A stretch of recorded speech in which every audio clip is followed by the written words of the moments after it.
కేసీఆర్ ప్రశ్నించారు, నిలదీశారు. కేసీఆర్ ఎవరిని సీట్లలో గెలుస్తారో క్లారిటీ ఇస్తూ జోస్యం చెప్పారు. కేసీఆర్ ఇంకా చాలా మాట్లాడారు. ఒక రకంగా చెప్పాలంటే తనదైన స్టైల్లో ఆయన రెచ్చిపోయారు. సరే, ఇవన్నీ political statements, but between the lines ఓ విషయంపై క్లారిటీ ఇచ్చారు. ఆయన ఇచ్చిన క్లారిటీ ఇప్పుడు చాలా క్వశ్చన్స్ను మరోసారి రైజ్ చేసింది. ఎందుకు కేసీఆర్ ఏమన్నారో ఒకసారి వినండి. Radhakrishna Rao who is he?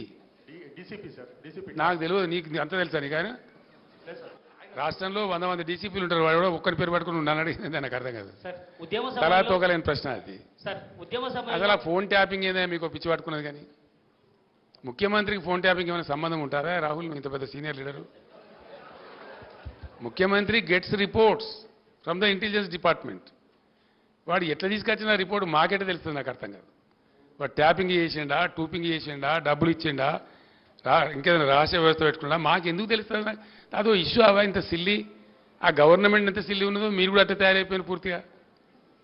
What is that non sense? నాకు అర్థం కదా. ఫోన్ ట్యాపింగ్ అదో పెద్ద ఫినాయిల్ పెట్టి నోలు కట్టుకునే పరిస్థితి తెస్తా ఉన్నారు. ఎవడో కొందరు బాగాగాలు పని లేక ఫోన్ ట్యాపింగ్ తోకట. ఏం ట్యాపింగ్ అయినా నాకు అర్థం కాదు. సిటీలో చాలా మంది డీసీపీలు వస్తుంటారు, పోతుంటారు, బట్ సీఎం లోకల్ అన్నట్టుగా ఉంది కదా కేసీఆర్ గారు చెప్పిన డైలాగ్. కేసీఆర్ చెప్పిన డైలాగ్లో హైలైట్ పార్ట్ ఏంటంటే who is Radhakrishna Rao, who is ఈ. ఇది ఫస్ట్ ఆశ్చర్యంగా, ఆ తర్వాత షాకింగ్గా అనిపించింది. రాధాకృష్ణరావు ఎవరో సీఎంగా పనిచేసిన కేసీఆర్కు తెలియదంట. ఇది ఎలా సాధ్యం? అసలు అంతుపట్టిన క్వశ్చన్ ఇది. ప్రశ్న అడిగిన జర్నలిస్ట్ని రివర్స్లో ప్రశ్నించారు కేసీఆర్. ఫోన్ ట్యాపింగ్ కేసులో ఇరుక్కున్న రాధాకృష్ణరావు ఎవరో నిజంగా కేసీఆర్కు తెలియదా? మరి తెలియకుండానే రిటైర్ అయిన రాధాకృష్ణరావును ఆఫీసర్ ఆన్ స్పెషల్ డ్యూటీ ఓఎస్డీగా నియమించారా? తెలియకపోతే టాస్క్ ఫోర్స్లో కీలక బాధ్యతలను ఎందుకు అప్పగించారు? ఇదంతా సీఎం హోదాలో ఉన్న మీకు తెలియకుండానే జరిగిందా? మరి ఈ ప్రశ్నలకు కేసీఆర్ సమాధానం చెప్పాలి. కానీ ఆయన మాత్రం వీటిపై నోరు మెదపరు. పోనీ ఎవరైనా ప్రశ్నిస్తే ఇలా రివర్స్లో దాడి మొదలు పెడతారు. ఒకసారి రాధాకృష్ణరావు కన్ఫెషన్ స్టేట్మెంట్ని చూద్దాం. అందులో ఆయన క్లియర్ కట్గా చెప్పారు, క్యాస్ట్ ఈక్వేషన్స్కి అనుగుణంగానే తన సెలక్షన్ జరిగింది అని. నన్ను సెలెక్ట్ చేసిన తర్వాత ఎస్ఐబి చీఫ్గా ఉన్న ప్రభాకర్ రావు కూడా తనను సెలెక్ట్ చేసేందుకు అంగీకరించారు. బీఆర్ఎస్ సుప్రీమోకు తెలిసే ఇదంతా జరిగింది. ఇది ఆయన ఇచ్చిన స్టేట్మెంట్లో చెప్పిన అంశాలు. మరి ఎవరి మాటలు నమ్మాలి? కేసీఆర్ మాటలు నమ్మాలా, రాధాకృష్ణరావు కన్ఫెషన్ నమ్మాలా? సమాధానం చెప్పలేదు సరే, కానీ ఆ తర్వాత కూడా ఆయన ఫోన్ ట్యాపింగ్ కేసుపై మాట్లాడారు. అది మరో హైలైట్. ఇలా ఈ ముఖ్యమంత్రి తరఫున ఇంటెలిజెన్స్ ట్యాపింగ్ చేస్తలేదా అండి? Do you say that? ప్రతి ప్రభుత్వానికి ప్రపంచంలో గూఢచార వ్యవస్థ లేని ప్రపంచమే ఉండదు, ప్రభుత్వమే ఉండదు. వాళ్ళు సమాచార సేకరణ చేసి ప్రభుత్వానికి ఇస్తారు. సాయంత్రానికో పొద్దున్న early morning, every morning intelligence comes and brief the chief minister about the law and order situation. చాలా ఉంటుంది మన దగ్గర. హైదరాబాద్లో పేలుళ్ళు జరిగినాయి, అట్లాంటిది ఏదైనా ఉంటుంది, ఇంకేదైనా ప్రమాదాలు ఉంటాయి, కొన్నిసార్లు కొన్ని విచిత్రమైన దొంగల ముఠాలు వస్తాయి.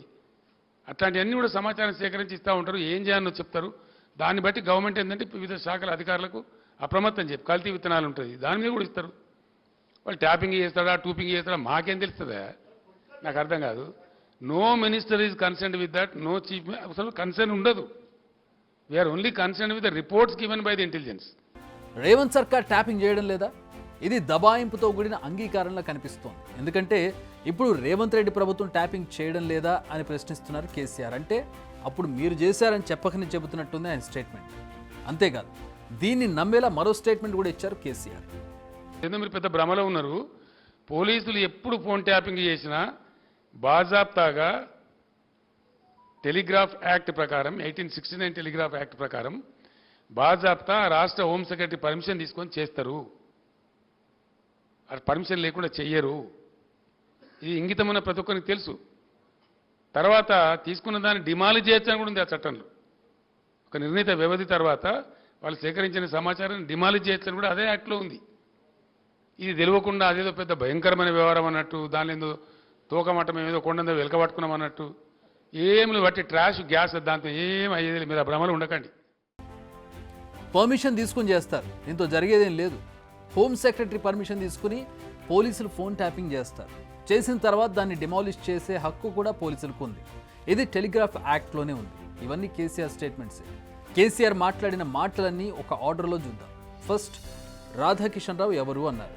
తర్వాత ఫోన్ ట్యాపింగ్కు నాకు ఏంటి సంబంధం అన్నారు. ఆ తర్వాత పోలీసులకు ఫోన్ ట్యాపింగ్ చేసే రైట్ ఉంది అంటున్నారు. అంటే ఫోన్ ట్యాపింగ్ చేశారనే అంటున్నారా, లేదా చేసే హక్కు ఉంది అంటున్నారు కేసీఆర్. కేసీఆర్ నిజంగా కన్ఫ్యూజ్ అవుతున్నారా లేక ప్రజలను కావాలని కన్ఫ్యూజ్ చేస్తున్నారా? ఇదే అర్థం కావడం లేదు. మామూలుగా క్లారిటీ ఇవ్వనప్పుడు రాజకీయ నేతలు చేసే పని మరింత కన్ఫ్యూజ్ చేయడం. కేసీఆర్ ఈ థియరీని ఫాలో అవడమే కాదు, ఇంప్లిమెంట్ చేస్తున్నట్లుగా కనిపిస్తోంది.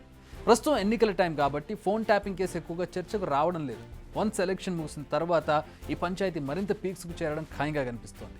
మరి కేసీఆర్ ఇప్పుడు మాట్లాడిన మాటలనైనా గుర్తుపెట్టుకుంటారా, మళ్ళీ తర్వాత నేనెప్పుడు అన్నానంటారా? వేచి చూడాలి. బిగ్ టీవీ అవుట్లుక్ కథనాలు నచ్చితే వెంటనే బిగ్ టీవీ ఛానల్ ను సబ్స్క్రైబ్ చేయండి.